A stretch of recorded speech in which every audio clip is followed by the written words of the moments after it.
Jadi saya lahir dan besar di Bandung sehingga saya fasih berbahasa Sunda dan bahasa Jawa. Saya Imam Salib Suci, belakang nama saya ada Ordo Salib Suci, tugasnya di Bandung kebanyakan.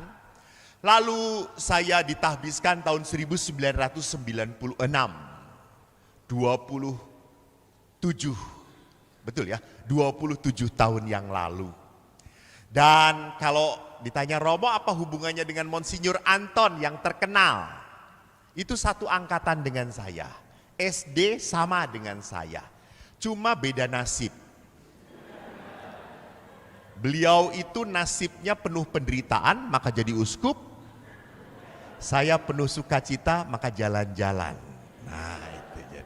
Lebih banyak anak-anak muda kalau ditanya kamu mau jadi seperti Monsinyur atau Romo Eko? Romo Eko. Kenapa? YouTuber terkenal. Nah. Saya sekolah di Fakultas Filsafat Teologi, kemudian saya memperdalam tentang counseling keluarga di Filipina. Nah, apa yang saya sharingkan, jangan dikatakan Romo itu semua pengalaman Romo ya. Kalau sebagai anak pengalaman saya, tapi kalau sebagai suami atau istri saya belum pernah punya pengalaman. Tetapi para Romo ini banyak mendengar pengalaman penderitaan para istri. Iyalah, Romo sering bapak-bapak curhat pada Romo. Datang, Romo mau curhat. Alah, itu paling-paling Romo kita ngerokok bareng yuk. Itu paling-paling gitu ya. Jadi kalau kita lihat sekarang bahwa bagaimana membangun sebuah keluarga. Saya kemarin baru pulang di pertemuan Indonesian Youth Day ketiga di Palembang. Waktu ngobrol dengan anak-anak, betapa menyedihkan, prihatin. Anak-anak sekarang itu satu kesulitannya apa? Orang muda sekarang ketemu dengan pacar yang seiman, susah. Ada nggak cocok. Yang cocok beda agama, beda gereja. Dan kalau mau nikah, orang tua selalu langsung melotot. Beda gereja, gak bisa. Mamamu dulu dibaptis Katolik. Mamamu mendidik Katolik, kamu harus kawin dengan Katolik. Kalau enggak, jadi suster saja. Suster dulu seperti itu. Ya tidak boleh ya suster ya. Masa motivasinya karena tidak boleh menikah dengan... Yang kedua, keprihatinannya adalah apa? Cukup banyak anak muda yang tidak mau menikah. Karena melihat Romo menikah itu repot ya. Apalagi para wanita. Saya tidak mau menikah. Papa saya saja menyakiti mama. Papa saya saja pergi dengan wanita lain. Nanti kalau saya menikah, jangan-jangan suami saya seperti itu, seperti papa saya. Ngapain? Lebih baik daripada saya terluka, lebih baik saya sendirian. Wah ini, wanita kalau sudah ngomong mengerikan.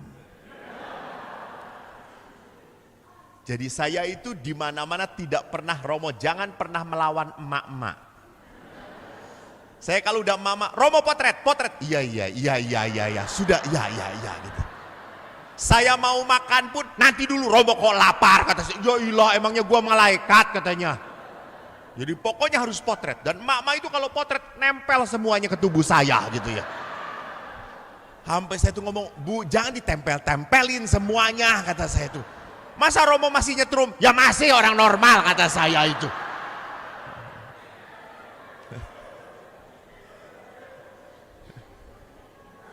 Jadi ini keprihatinan bahwa ada anak muda yang takut menikah.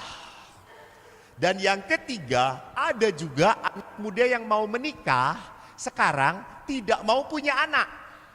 Disebutnya child free. Jadi Romo saya mau menikah, tapi saya tidak mau punya anak, repot punya anak. Nah ini, tidak bisa di dalam gereja. Karena tujuan perkawinan mengisyaratkan bahwa perkawinan itu pertama demi kesejahteraan, dua terbuka pada kelahiran anak. Jadi kalau terbuka pada kelahiran anak, mau punya anak atau tidak punya, itu kan rahmat Tuhan. Yang ketiga adalah pendidikan iman anak. Oleh karena itu mari kita lihat bagaimana membangun keluarga di era milenial. Nah sekarang kenapa saya ngomong di era milenial? Karena waktu kita kecil beda dengan anak-anak sekarang. Kita kecil tuh kalau orang tua marah, melotot aja, kita langsung takut. Menang kowe, langsung menang. Sekarang anak sekarang menang kowe, dia melotot lebih besar.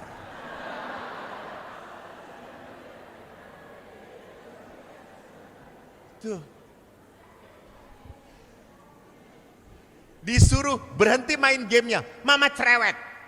Mama berhenti dulu nonton drama Korea, baru aku berhenti main gamenya. Gitu ya. Selalu dibalik-balikkan.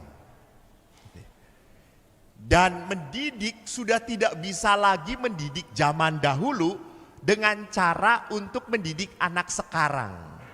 Udah beda. Anak-anak sekarang lebih pinter, lebih kritis, tanya terus. Dan Anda seringkali juga kan kalau Anda berdiri, lalu anak Anda duduk, lalu Anda berdiri, gitu. Lalu dia tanya, emang kenapa berdiri? Lalu mamanya ngomong, yang lain juga berdiri, kita ya gak harus berdiri, gitu. Tidak mampu menjelaskan. Dan anak sekarang seringkali bertanya dengan kritis kepada kita. Dan kita tidak bisa menjawabkan apa-apa. Saya pernah tahu cerita, saya diundang oleh sebuah keluarga. Itu menyedihkannya. Nggak tahu Romo di Madura ini bagaimana. Minimal dijawab. Oh kalau keluarga itu ngajak Romo, ngajak makan. Itu pasti. Nggak ada yang ngajak olahraga. Dan menurut perintah Musa, menolak ajakan makan adalah dosa. Makan tidak enak kalau ditolak. Nah, suatu saat saya tuh diajak makan oleh orang kaya. Frater tahu satu stiknya harganya 1.500.000.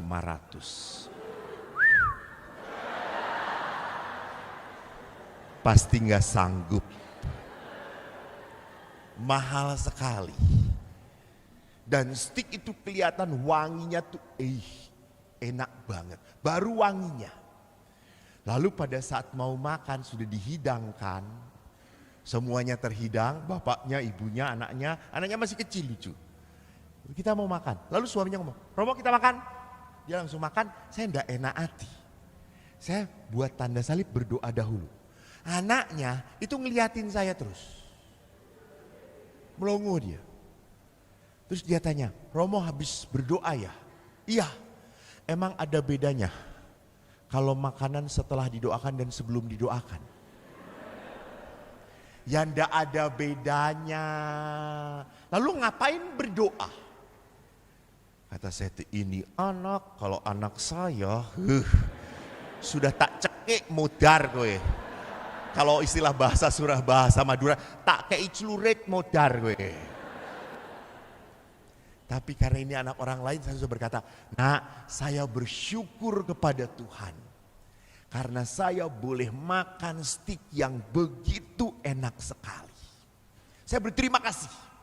Lalu anak itu menjawab apa? Oh Romo baru sekali ya? Iya betul baru sekali. Kalau saya sih tiap minggu Romo makan di sini gitu ya. Oh asem tenan nih bocah.